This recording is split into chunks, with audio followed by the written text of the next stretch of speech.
คลิปนี้สำหรับคนที่ใช้โน้ตบุ๊กเนาะและเบิ่งว่าแบตเตอรี่หั้นน่ะมันยังใช้ได้ดีบ่เนาะแล้วก็คุณภาพของแบตเตอรี่หั้นยังนำใช้ได้บ่เนาะก็คือวิธีเรามาเช็กกวดสุขภาพของแบตเตอรี่หรือว่าเราอาจจะไปซื้อ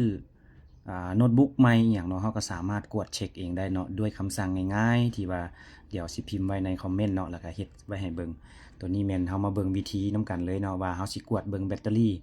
ยังเหลือหลายเหลือน้อยหรือว่ายังมีอายุการนำใช้ส่ำใดเดี๋ยวเรามาเบิ่งวิธีนำกันเลยก่อนอื่นเบิดก็เข้ามาที่คอมพิวเตอร์ของเรานี่เนาะปึ๊บจากนั้นเราก็มาคลิกใส่อยู่บนตัวนี้แม่นต้องได้ใส่คำสั่งเนาะก็คือกดตัว Windows นี้เนาะแล้วก็ตัว Windows นี่เนาะตัวนี้เนาะนี่เนาะปุ่ม Windows นี่แล้วก็ตัว R ปึ๊บมันจะขึ้นคำสั่งมาอยู่นี่เนี่ยพิมพ์ใส่คำว่า cmd เนาะตัว C ตัว M แล้วก็ตัว D นี่เนาะปึ๊บอยู่นี่ตัว C ตัว M แล้วก็ตัว D จากนั้นกดโอเคเนาะปึ๊บแล้วมันจะขึ้นคำสั่ง prompt ตัวสำหรับ Windows ขึ้นมาเนาะแล้วเราพิมพ์ใส่ดังนี้เนาะ power เนาะ power cfg ขีดเนาะขีดจากนั้นเนาะแล้วพิมพ์ว่า battery ใส่เนาะ battery tt battery แล้วแบตเตอรี่บ่ยาวางบ่หยังเนาะแล้วก็ report ใส่ปึ๊บจากนั้นกด enter มันจะเขียนว่า battery light report save to file path c user อันนี้มันช่อง path ของเราเดี๋ยวมาเบิ่งนํกันเลยเนาะว่ามันจะรายงานจังได๋สำหรับวิธีเข้าเบิ่งเราก็มาเข้าช่อง C ของเราเนาะเข้าไปโฟลเดอร์นี้เนาะแล้วเลื่อนมาใส่คำว่าช่อง C ตัวของเรานี้ปึ๊บแล้วมันจะขึ้นมาเนาะเป็นไฟล์เนาะมันจะขึ้นมาอยู่นี่มันจะซ่าแน่หน่อยนึงเนาะมันจะซ่าแน่หน่อยนึงเราต้อง refresh เนาะอันเมื่อกี้นี้กด refresh บัดนึงเนาะแล้วมันจะแล่นเข้ามาเราก็กดใส่เนาะ battery report อยู่นี่ปึ๊บมันจะมีขึ้นมาว่า battery report อยู่นี่อันนี้เป็นคอมเป็นสเปคของเราเนาะเวอร์ชันของ BIOS บ่อีหยังต่างๆอยู่นี่ตัวสนับสนุนของมันมีครบเนาะชื่ออีหยังต่างๆเราก็สามารถได้ตัวนี้แม่นนี่เนาะ install battery นี่เนาะตัวนี้มันสำคัญที่สุดในเนาะ serial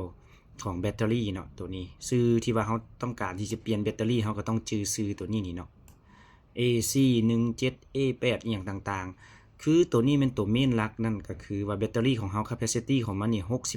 61,908 เมกะวัตต์เนาะแต่ว่าเดี๋ยวนี้นี่มัน full charge ได้แต่47หมายถึงว่าแบตเตอรี่ของเรานี่ก็เสื่อมไปประมาณ 21,000 แล้วเนาะ 21,000 แล้วถ้าว่ายังใช้ได้อยู่เนาะปกติใหม่ๆมันอาจจะใช้ได้อยู่ประมาณ4-6 ชั่วโมงเนาะแต่ว่าเดี๋ยวนี้มันก็ตกอยู่แต่ประมาณ 2-3 ชั่วโมงบางทีก็บ่ฮอดซ้ำเนาะแล้วตัวนี้แม่น recent use เนาะตัวนี้ก็แม่นเวลาที่เราใช้ไปหั่นแหละเนาะตัวนี้แม่นเปอร์เซ็นต์การนำใช้ของแบตเตอรี่เนาะแล้วตัวนี้แม่นhistory เนาะหรือว่าการนำใช้ของเราในปีใดเนาะในการปิดการเปิดอีหยังต่างๆก็สามารถเบิ่งได้แต่ตัวที่สำคัญก็ได้บอกไปเรียบร้อยแล้วเนาะนั่นก็คืออยู่บนนี่แหละเนาะถ้าว่ามีค่าตัวนี้มีค่าน้อยเนาะว่าบนเบิดเนาะ full charge capacity ตัวนี้มีค่า10บ่หรือ5เนาะมันหมายถึงว่าแบตเตอรี่บ่สามารถนำใช้ได้แล้วถ้าว่าต่ำกว่า 30% เนาะก็ถือว่าแบตเตอรี่บ่สามารถนำใช้ถ้าคลิปนี้มีประโยชน์ก็ฝากกดไลค์กดแชร์เนาะกดหัวใจและกดขอบใจให้กับคลิปนี้นำเนาะผู้ใดที่จะไปซื้อคอมพิวเตอร์ใหม่ซื้อโน้ตบุ๊กใหม่บ่หรือว่าสิไปกวดเบิ่งโน้ตบุ๊กของตัวเองเนาะเกี่ยวกับแบตเตอรี่ยังใช้ได้ดีบ่ก็สามารถเบิ่งได้นี่เป็นวิธีทางหนึ่งที่ว่าช่วยเราในการกวดเช็กอีหยังต่างๆสำหรับคลิปนี้ขอขอบใจ